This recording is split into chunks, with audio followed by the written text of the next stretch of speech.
भाजपा से बगावत कर इस्तीफा देने वाले अटेर इलाके के कदावर नेता मुन्ना सिंह ने साइकिल की सवारी कर ली है। लखनऊ में अखिलेश यादव के समक्ष समाजवादी पार्टी की सदस्यता की ग्रहण कर अब अटेर से सपा से चुनाव लड़ेंगे। मध्य प्रदेश में टिकट वितरण के बाद भारतीय जनता पार्टी अपने ही नेताओं के विरोध के भंवर में फंसती नजर आ रही है। बीजेपी के लिए इस बार चुनाव में जीतना इतना आसान नहीं दिख रहा है। अपने ही नेताओं की अंतर्कलह से जूझ रही बीजेपी के सामने अब उनके ही सिपाही अन्य दलों के सेनापति यानी प्रत्याशी बनकर उतरते नजर आ रहे हैं। पूर्व विधायक ने बताया कि क्षेत्र में पिछले 5 वर्षों में बीजेपी का कार्यकर्ता ही भ्रष्टाचार और विधायक की कार्यशैली से परेशान थे।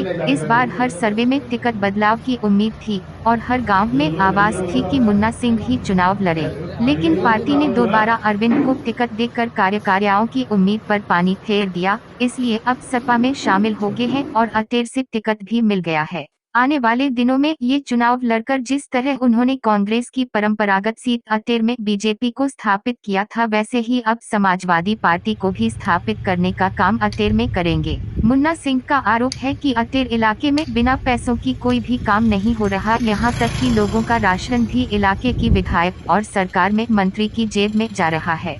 भारतीय जनता पार्टी का कार्यकर्ता मंत्री के इस भ्रष्टाचारी कृत्य से परेशान है और वे बदलाव चाहता है। भारतीय जनता पार्टी के कार्यकर्ताओं में असंतोष व्याप्त था।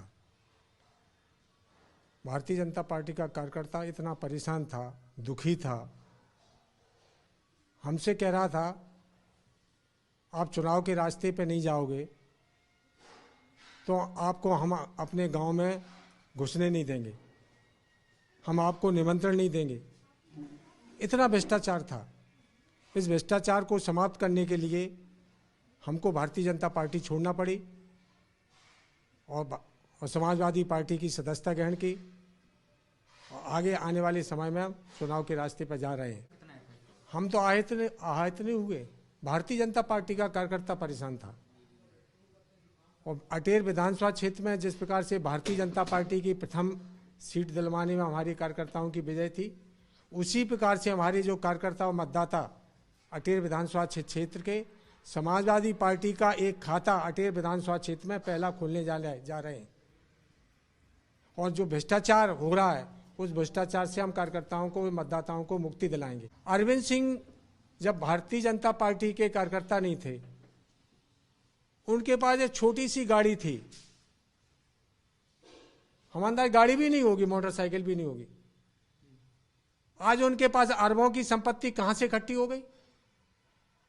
हम देश के प्रधानमंत्री से, देश के राष्ट्रपति से आग्रह करेंगे उनकी प्रॉपर्टी की जांच कराई जाए।